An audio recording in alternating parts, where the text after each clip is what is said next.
فرمایا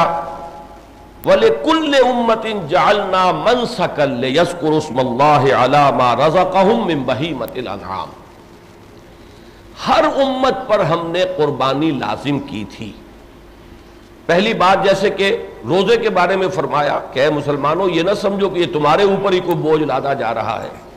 کتب علیکم الصیام کما کتب علی الذین من قبلکم، یہ تو در حقیقت ایک سلسلہ ہے، سلسلۃ الذہب ہے، ایک سنہری زنجیر ہے، یہ ایک ہی دین ہے، دین اسلام۔ ابراہیم کا دین بھی وہی تھا، نوح کا دین بھی وہی تھا، آدم کا دین بھی وہی تھا، موسیٰ کا بھی، عیسیٰ کا بھی۔ اب اس دین کی تکمیلی شکل ہے جو محمد الرسول اللہ صلی اللہ علیہ وسلم کو عطا کی گئی، الیوم اکملت لکم دینکم واتممت علیکم نعمتی۔ تو اس میں یہ بنیادی چیزیں جو ہیں وہ تمام ان دین کے ساتھ جو شریعتیں دی گئیں، ان شریعتوں کے بنیادی نکات ایک ہی ہیں، تفصیلی احکام بدل گئے، نماز کی شکلیں بدل گئیں، اوقات بدل گئے، روزے کے احکام بدل گئے۔ اسی طریقے سے قربانی جو ہے وَلِكُلِّ أُمَّةٍ جَعَلْنَا مَنْسَكًا، یہ تو ہماری ہمیشہ کا یوں سمجھیے کہ شریعت کا جزو لازم رہا ہے۔ چنانچہ قرآن مجید میں ذکر ہے، تورات میں بھی ذکر ہے کہ حضرت آدم کے دو بیٹوں کے درمیان جو لڑائی ہوئی وہ قربانی ہی پر تو ہوئی تھی۔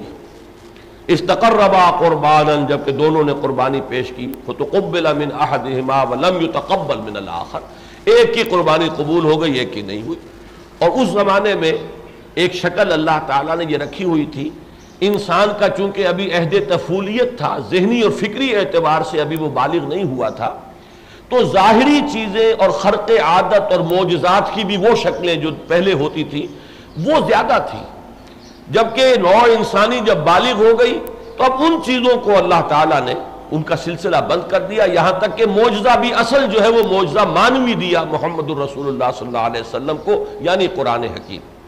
تو اس زمانے میں یہ بھی تھا کہ قربانی قبول ہو گئی یا نہیں ہو گئی، اس کی علامت ہوتی تھی اللہ کی طرف سے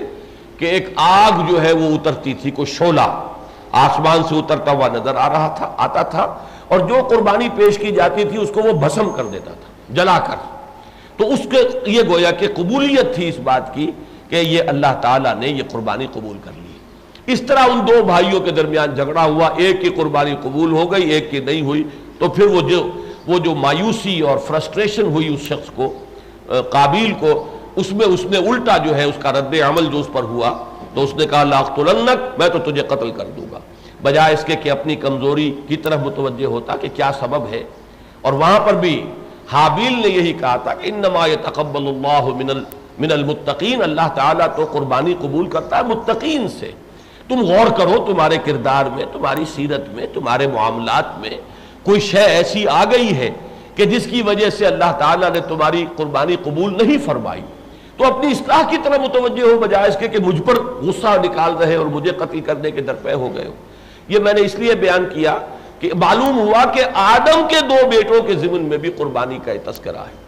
اور یہ ہمیشہ سے آسمانی شریعتوں کا ایک جزو لازم رہا ہے۔ تو فرمایا وَلِكُلِّ أُمَّةٍ جَعَلْنَا مَنْسَكًا لِيَذْكُرُوا اسْمَ اللَّهِ عَلَى مَا رَزَقَهُم مِّن بَهِيمَةِ الْأَنْعَامِ، تاکہ وہ نام لیا کریں اللہ کا ان چوپایوں پر کہ جو ہم نے انہیں عطا کیے ہیں، اللہ نے ان کو عطا فرمائے ہیں، ان پر وہ اللہ کا نام لے، تکبیر پڑھتے ہوئے انہیں اللہ کے نام پر ذبح کریں۔ اب دیکھیے یہی آیت جو ہے، یہی مضمون آیا ہے چوتھے رکوع میں بھی، لیکن وہاں اضافی طور پر فی ایام معلومات، مسلمانوں کے اندر جو قربانی کا یہ رکھا گیا ہے نظام، یہ معین دنوں کے اندر ہے۔ وہ معین دنوں کے اندر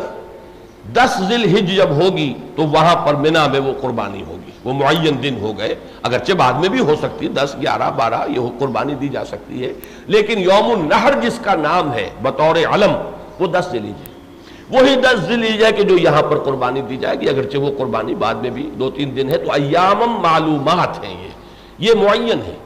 باقی یہ کہ یہ دن جو ہے سابقہ امتوں کے لیے معین تھے یا نہیں تھے،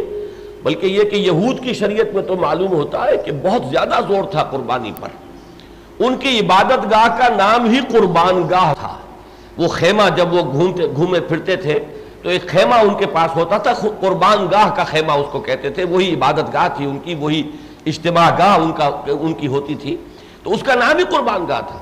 تو قربانی بہت تھی یہود کی شریعت میں، ہمارے ہاں تو بلکہ اس کو کم کر کے محدود کر کے خاص طور پر اس کو جو ہے وہ 10 ذی الحجہ کے لیے رکھ دیا گیا، اور اس کا تعلق جو ہے حضرت ابراہیم علیہ السلام کی سنت کے ساتھ جوڑ دیا گیا۔ چونکہ یہاں پر ہو رہا ہے جنرلائزڈ انداز میں تذکرہ، لہذا فی ایام معلومات کا تذکرہ نہیں ہے یہاں، بلکہ یہ تو بنیادی فلسفہ بیان کیا جا رہا ہے کہ ہماری تمام شریعتوں میں یہ ایک جزو لا ینفک کی حیثیت سے یہ چیز شامل رہی۔